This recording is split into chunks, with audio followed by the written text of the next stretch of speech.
Dans cette vidéo, on va voir ensemble 4 mythes du dropshipping. C'est parti. Le premier mythe, c'est que le résultat net est très proche du chiffre d'affaires. Alors ça, c'est complètement faux. Souvent, on voit, vous voyez, des captures d'écran de PayPal, de Stripe, etc. en disant « j'ai fait 150 000 euros ce mois-ci ». Bah oui, c'est bien 150 000 euros, mais tu as dépensé combien de pubs? Tu as dépensé combien pour l'achat des produits? Tu as dépensé combien éventuellement pour des affiliés? Bref, il te reste combien réellement? Et après, tu as les charges sociales, tu as les impôts, donc on est très loin entre le résultat net et le chiffre d'affaires. Deuxième mythe, c'est qu'il faut absolument utiliser Shopify pour faire du dropshipping ou de l'e-commerce. Alors ça, c'est complètement faux aussi, il y a de très bonnes alternatives, et selon moi, une meilleure alternative à Shopify, c'est WordPress plus WooCommerce. C'est aussi bien en fait que Shopify, mais ça coûte beaucoup moins cher. D'ailleurs, je vous fais le calcul juste en dessous, sur ma page Vivre du dropshipping en 7 heures par semaine. C'est une formation très complète sur le sujet. Je vous montre comment créer un site WordPress et beaucoup d'autres choses. Évidemment, comment configurer WooCommerce, et on verra donc comment avoir des visiteurs naturels, pas de pub, comment augmenter son panier moyen, son taux de conversion, etc. Tout est en dessous dans la description.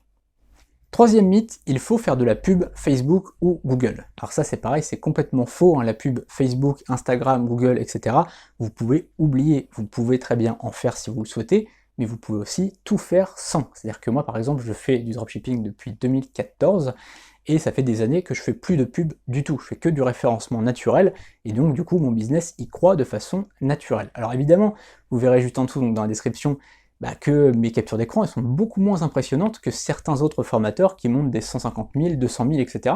Moi c'est beaucoup plus modeste que ça, mais il me reste beaucoup plus finalement, puisque c'est des ventes naturelles, donc je n'utilise pas la moitié ou 60% de mon chiffre d'affaires pour payer de la pub.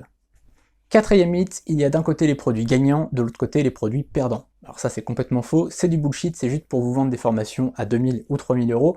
Il n'y a pas de produits gagnants ou perdants, tous les produits peuvent se vendre. Évidemment, il y a des critères pour bien choisir ces produits quand on fait du dropshipping, bien sûr, et on le verra donc dans la formation d'ailleurs, mais il n'y a pas de produits gagnants ou perdants, il y a des niches qui fonctionnent un peu mieux que d'autres, et encore c'est pas forcément sûr. Donc voilà, il y a des choix pour choisir ses fournisseurs, il y a des choix pour choisir ses produits, mais il n'y a pas de produits gagnants et de produits perdants. Voilà, c'est tout pour cette vidéo, j'espère qu'elle vous a plu et surtout qu'elle vous aura été utile. N'hésitez pas à vous abonner juste en dessous et à cliquer sur la cloche pour ne rien manquer des prochaines vidéos. Et dans la description, donc, vous avez, comme je disais, mes liens vers mes formations gratuites et mes formations premium. À bientôt, salut.